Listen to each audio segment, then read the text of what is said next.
Prirodna i zdrava prehrana, kvaliteta bez ustupaka. Prvo je Vindino načelo sadržano u gastronomskoj marki Cekin. Drugo je načelo znanje o prehrani i kreativnost u gastronomiji. Prehrambeni je megatrend naših dana dijetalno meso. Kvaliteta hrvatske gastronomske marke Cekin počinje se stvarati već od izvrsnih roditeljskih jata peradi.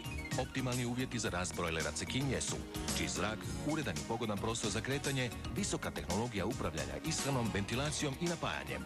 Najvažnije, vlastita tvornica stočne hrane koristi se samo prirodnim sastojcima za proizvodnju zdrave i uravnotežene hrane za prehranu peradi. Visoka higijena pogona i izvanredno brižljiv ljudski rad osiguravaju visok standard u kvaliteti asortimana svježe piletine Cekin. Hrvatski proizvod i hrvatsko znanje potvrđeni su međunarodnim priznanjem sustava kakvoće. Zdravo, gastronomsko, dijetalno, ukusno. To je svježa piletina Cekin.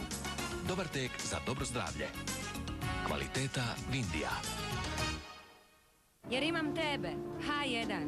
Izaberite i vi H1 Mirovinski fond. Novo iz Elita. 75 grama kavice gratis.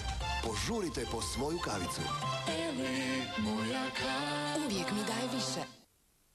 Jer na bankomatu uvijek mogu saznat koliko je novaca na mom računu. Jer mi kartica za bankomat omogućava da i ja provjeravam mog poslodavca. Mirovinski fond PBZ Croatia osiguranje. Ministarstvo za obrt, malo i srednje poduzetništvo u suradnji s Ministarstvom turizma te 13 vodećih hrvatskih banaka i ove godine osiguralo još povoljnije kredite za malo gospodarstvo u turizmu.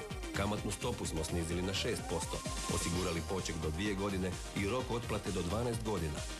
Uključite se i vi u program razvoja hrvatskog turizma i saznajte zašto je malo ipak veliko. Nazovite infotelefon 062 505 505.